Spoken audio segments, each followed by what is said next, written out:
Hello, my dear students. Welcome back to your channel. My new video. My name is Amir from A1 Coaching. तो बेटा last video में हम लोगों ने for features की entry सीखी थी।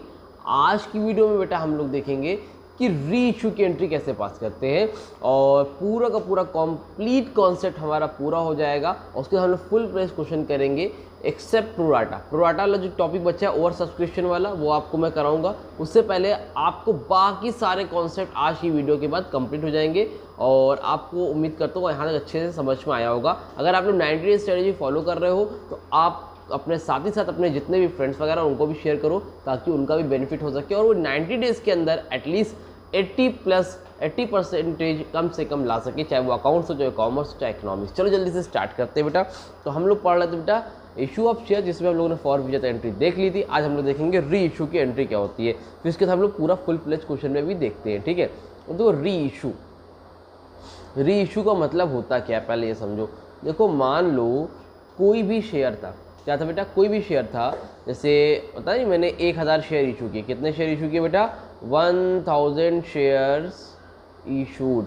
इसका क्या मतलब हुआ? 1000 शेयर इशू किए और पर शेयर है कितने का भाई? मान लो पर शेयर 10 रुपीज़ का। कितने रुपए का बेटा? पर शेयर 10 रुपीज़ का। ठीक, तो उसमें एप्लीकेशन पे जो कंपनी पैसा लेती है वो लेती है 4 रुपये, अलॉटमेंट पे भी लेती है मान लो 4 रुपये, और फिर लास्ट में फर्स्ट एंड फाइनल कॉल पे लेती है 4 4 8 2 रुपये, 10 रुपये लेती है। यहाँ तो कोई दिक्कत है? 1000 शेयर इशू हुए, 10 रुपये का एक शेयर था, एप्लीकेशन पे 4, अलॉटमेंट के 4 और फर्स्ट एंड फाइनल कॉल पे 2 रुपये। राइट, अब ये 10 रुपये का शेयर था पूरा। अब कंपनी क्या करती थी, इसको पार्ट्स में लेती थी, एप्लीकेशन पे, अलॉटमेंट पे और फर्स्ट एंड फाइनल कॉल पे। तो उसमें एक पर्सन था, वन पर्सन, जिसके 300 शेयर्स थे। कितने शेयर्स थे बेटा? 300 शेयर्स। जैसे ये आपके टोटल शेयर कितने इशू हुए? 1000। तो 1000 में किसी ने 100 लिए, किसी ने 50 लिए, किसी ने 300 लिए, किसी ने 150 लिए, इस तरह से थोड़ा थोड़ा सबने लिया था। तो उसी में से एक पर्सन थे जिसने 300 शेयर लिए थे। तो उसने क्या किया, उसने एप्लीकेशन का पैसा दिया, उसने अलॉटमेंट का पैसा दिया, लेकिन उसने फर्स्ट एंड फाइनल कॉल का पैसा नहीं दिया। या फिर मान लो अलॉटमेंट और फर्स्ट एंड फाइनल कॉल दोनों का पैसा नहीं दिया। जब कोई पैसा नहीं देता है तो कंपनी नॉर्मली क्या करती है, उसके शेयर को फॉरफिट कर देती है। क्या कर देती है बेटा? कंपनी उसके शेयर को फॉरफिट कर देती है, यानी कि शेयर कैंसिल कर देती है। क्या कर देती है? शेयर कैंसिल कर देती है। अब जब कंपनी शेयर कैंसिल कर देती है ना बेटा, तो उसको फिर से री इशू करती। भाई मान लो अगर एक पर्सन है, इसका नाम अमित है, मान लो क्या नाम है? अमित। अगर अमित के 300 शेयर थे और उसके शेयर को कंपनी ने फॉरफिट कर दिया, क्या कर दिया, मतलब कैंसिल कर दिया, ख़त्म कर दिया, तो जाहिर सी बात है अमित का शेयर किसी ना किसी को तो देंगे ही ना। समझ में आ रही बात? जब किसी और को देते भाई साहब, उसको क्या बोलते हैं हम लोग? री इशू। उस जब शेयर कैंसिल करके आप जब शेयर किसी और को बेचोगे ना बेटा, उसको हम लोग क्या बोलेंगे? री इशू बोलेंगे। समझ में आ रही बात? क्लियर है? इतना यहाँ तक कोई डाउट है? मन में अगर कोई डाउट रह गया हो तो कमेंट सेक्शन में इंस्टाग्राम में कॉन्टैक्ट कर लेना। ठीक है, अब देखो इसको बताता हूँ आपको इसको एंट्री कैसे पास होती है। इसमें कुछ नोट करने लायक लग रहा हो तो कर लो, नहीं तो आगे बढ़ते हैं। ठीक, अब देखो री इशू। अब जब शेयर री इशू होता है 3 कंडीशन पे होता है। 3 कंडीशन क्या है? यहाँ पे लिखता हूँ, शेयर्स री इशू, यहाँ पे लिख लो इफ शेयर्स री इशू। पहला है बेटा एट पार। पहला क्या? At par. दूसरा है बेटा एट प्रीमियम। और तीसरा है बेटा एट डिस्काउंट। ठीक है, शेयर हमेशा 3 कंडीशन में इशू होता है। पहला पार, दूसरा प्रीमियम, तीसरा डिस्काउंट। इसका मतलब क्या है? मान लो जो शेयर आपने इशू किया था वो कितने का था? पहले बताओ मुझे, कहाँ गया पेज मेरा। जब आपने पहली बार शेयर इशू किया कितने का था? 10 रुपये का था।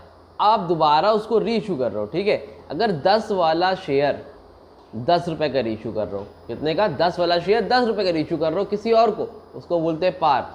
अगर 10 वाला शेयर 12 का इशू कर रहे हो, 11 का इशू कर रहे हो, डैट मीन्स कहने का मतलब अगर आप महंगा री इशू कर रहे हो ना, मतलब ज़्यादा का बेच रहे हो ना, उसको बोलते हैं प्रीमियम। जितने का था उससे महंगा बेच रहे हो, उसको क्या बोलते हैं? प्रीमियम। और अगर मान लो आप नुकसान पे बेच रहे हो, 10 रुपये का था और 10 रुपये में आप उसको 8 रुपये का दे रहे हो, 9 रुपये का दे रहे हो बेटा, उसको क्या बोलते हैं हम लोग? डिस्काउंट बोलते हैं। क्या बोलते हैं? डिस्काउंट बोलते हैं। समझ में आ रही बात? क्लियर है? कोई परेशानी तो नहीं है? ठीक है। अच्छा चलो, अब इसकी एंट्री कैसे पास होगी? ये 3 कंडीशन होती है भाई। ठीक, आप देखो यहाँ पर, इफ शेयर्स री इशू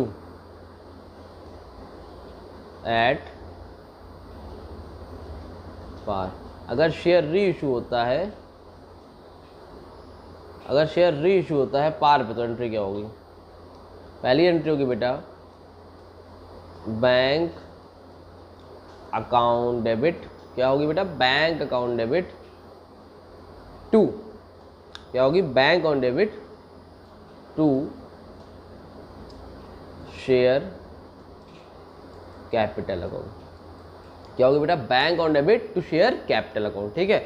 इसके बाद, तो इसके बाद क्या होगा? अगर मान लो शेयर होता है प्रीमियम पे, क्या उस पर होता है? प्रीमियम पे, तब क्या होगा? यहाँ पे लिखो, इफ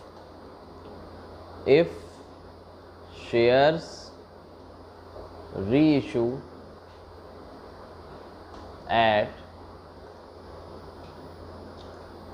प्रीमियम। ठीक, इसको मैं ले लेता हूँ रेड में। कहाँ गया भाई? आ जाओ आ जाओ आ जाओ, कलर चेंज करना है ये। ठीक है। अगर शेयर री इशू होता है बेटा किस पे? प्रीमियम पे, तो एंट्री क्या होगी? एंट्री होगी बैंक अकाउंट डेबिट। जो एंट्री लिखते थे ना बच्चा, वही एंट्री लिखोगे, बस चेंज हो जाएगा। Bank on debit to share capital account, bank account debit to share capital account to security premium account. नया क्या हो गया बेटा इसमें? देखो सब कुछ वही था, जो एंट्री पार पे किया था आपने, इसको ऐसे करो, जो एंट्री आपने पार पे की थी, किस पे की थी बेटा? जो एंट्री आपने यहाँ पर पार पे की थी, bank on debit share capital account, वही एंट्री प्रीमियम पे होगी। बस नया क्या हो गया इसमें? एक्स्ट्रा आ गया, bank on debit share capital था टू सिक्योरिटी प्रीमियम अकाउंट। ये भी आप लोगों को यहाँ पर मेंशन करना पड़ेगा। समझ में आ रही बात? कोई दिक्कत, कोई तकलीफ, कोई परेशानी हो तो बताओ, नहीं तो फिर हम लोग जल्दी से अब आगे बढ़ते, आगे बढ़ा जाए। चलो ठीक है, 1 सेकंड रुकना बस।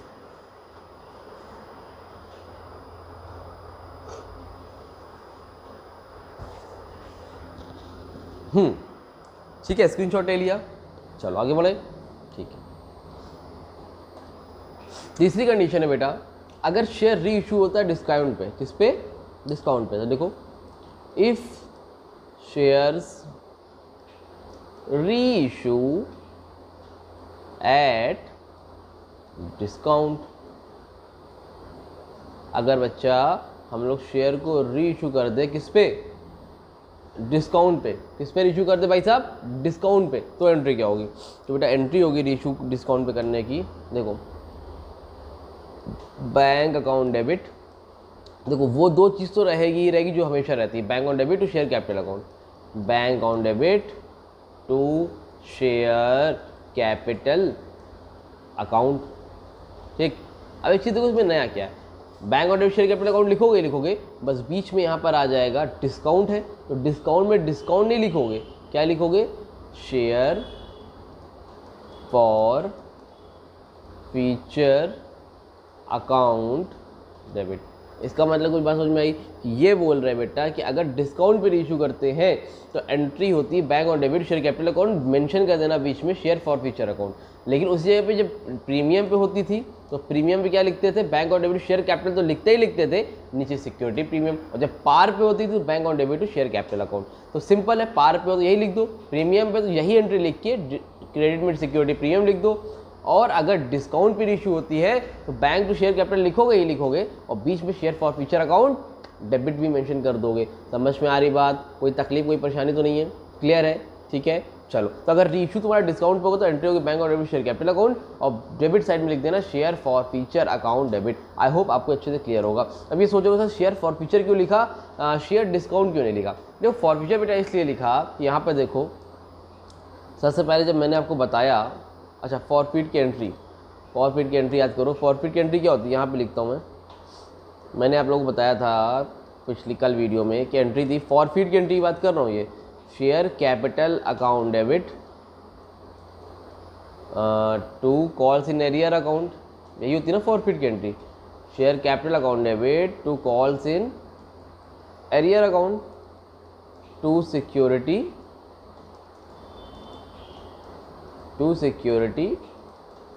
प्रीमियम अकाउंट, राइट, यही एंट्री होती है। तो हम लोग मान लो कंपनी को 1000 रुपये मिलने थे, कंपनी को 400 रुपये नहीं मिले, तो कंपनी ने 600 रुपये क्या कर दिए, फॉरफिट कर दिए। तो जो ये पैसा बेटा कंपनी ने फॉरफिट किया है, ये वाला 600 रुपीज़ जो कंपनी ने जो फॉरफिट किया है, जो 600 रुपीज़, अब ये बताओ मुझे, ये कंपनी के लिए क्या है?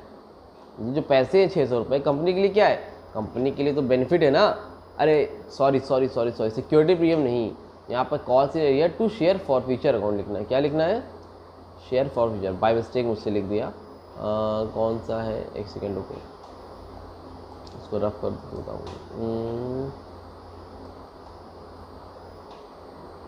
1 मिनट बस बेटा। हाँ,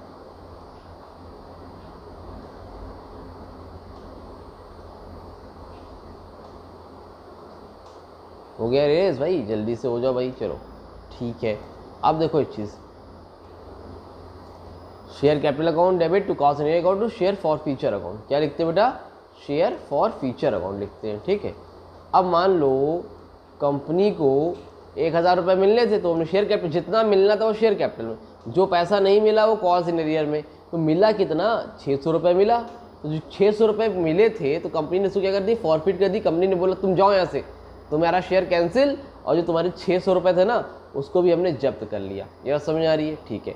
अब मान लो जो 1000 का शेयर था उसको री इशू किया हमने 900 रुपये में। कितने भी इशू किया बेटा? 900 रुपये में। अब ये बताओ मेरा शेयर कितने का था वाला? एक्चुअल में था तो 1000 का, लेकिन मैंने उसको री इशू कितने पे किया? 900 रुपये। तो 100 रुपये का मुझे क्या हुआ? डिस्काउंट हुआ। तो अब मान लो मेरा यहाँ पे लिखोगे वो अमाउंट जितने का था, शेयर कितने का था? 1000 शेयर था, मतलब जो शेयर तुमने फॉरफिट किया वो 1000 रुपये का था, तो जितने का था तुमने वो यहाँ पर लिखा शेयर कैपिटल में। अब जो मिला तुमको, कितना मिला? 900 रुपये। मजबूरी में हमें 900 का बेचना पड़ा। 1000 वाला सामान मुझे कितने का बेचना पड़ा? 900 रुपये का। तो अब 1000 रुपये आने थे, मिले कितने? 900 रुपये। तो 100 रुपये हम लोग क्या कर देंगे? फॉर फ्यूचर में लिख देंगे। फॉर फ्यूचर में क्यों लिख दिया भाई? जो ये पैसा इस 600 रुपये करे हो, ये जब्त ही तो किया है, ये कंपनी के लिए फ़ायदा ही तो है। अगर हम सस्ते में बेच देंगे, ये वाला पैसा इसमें से कुछ पैसे यहाँ पर मिला देंगे। तो लास्ट एंट्री क्या होगी? Bank account debit to share for future account debit to share capital account. समझ में आ रही बात? कोई दिक्कत, कोई तकलीफ, कोई परेशानी नहीं है। अब जब ये सब काम धाम कर लोगे दुनिया भर का, तो सबसे लास्ट एंट्री पास होती है, जिसको हम लोग बोलते हैं लास्ट एंट्री पास करोगे, शेयर सबसे लास्ट एंट्री होती है कोई भी क्वेश्चन हो तो share for future account debit to capital reserve account, ठीक है। अब जो भी आपका अमाउंट होगा XYZ यहाँ पर लिख देना। अब ये कौन सा अमाउंट होता है पता बेटा? ये वाला अमाउंट होता है जो मैंने लिखा था, ये शेयर फॉर फ्यूचर 600 रुपये, ठीक है। अगर 600 है तो 600 लिख दो, कुछ दे यहाँ पे एडजस्ट कर दिया, तो 600 में से 100 गए, कितना लिख दिया? 500 लिख दिया। कहने का मतलब ये है कि फॉर फ्यूचर जो फॉरफिट का पैसा होता है वो कंपनी के लिए क्या होता है? बेनिफिट होता है, और कंपनी उस पैसे को क्या करती है? कैपिटल रिजर्व में ट्रांसफ़र कर देती है। जब बुरा वक्त आता है तो उसको निकालती है, नहीं तो अपने फ़ायदे में रख देती है, कैपिटल रिजर्व में रख देती है। आई होप आपको ये टॉपिक अच्छे से क्लियर हुआ होगा। अब नेक्स्ट वीडियो में हम लोग करेंगे बेहतरीन से बेहतरीन क्वेश्चन फुल प्लेज वाले, ताकि आपके मन में अगर कोई भी बच्चा डाउट रह जाता है तो वो डाउट क्लियर हो जाए और आपको कोई दिक्कत, कोई तकलीफ, किसी भी तरह की परेशानियों का सामना ना करना पड़े। तो नेक्स्ट वीडियो में हम लोग करेंगे full fledged question except pro rata छोड़ के, यानी कि ओवर सब्सक्रिप्शन छोड़ के सारे टॉपिक आपके मैंने पढ़ा दिए हैं। नेक्स्ट वीडियो में आपको मैं बताऊंगा कि फुल प्लेज क्वेश्चन कैसे करे जाते हैं, और तब भी कोई डाउट रह जाएगा तो कमेंट से पे इंस्टाग्राम में कांटेक्ट कर लेना। हम लोग फॉलो कर रहे हैं बेटा 90 डेज स्ट्रेटेजी। कौन सी strategy? 90 days strategy we are following. तो ऐसे जितने भी स्टूडेंट्स उनको बताओ कि अगर 90 डेज स्ट्रेटेजी को फॉलो करते हो तो मिनिमम 80% मार्क्स कहीं नहीं गए। आखिरी तक मैं आपको सारी चीज़ें कराऊंगा। और फिर से एक बार जाते जाते एक बार बोलूँगा कि ISC के students please one shot video से ना पढ़ें, और दूसरा सीबीएसई की वीडियो से कॉन्सेप्ट दे सकते हैं बट क्वेश्चंस अपनी वीडियो से लगाएं, अदरवाइज उनको बहुत ज़्यादा ट्रैवल करना पड़ सकता है। ठीक है, तो उम्मीद करता हूँ वीडियो अच्छी लगी होगी, मेरी बात कुछ समझ में आ रही होगी। मिलते हैं न्यू वीडियो में, तब तक के लिए थैंक यू सो मच।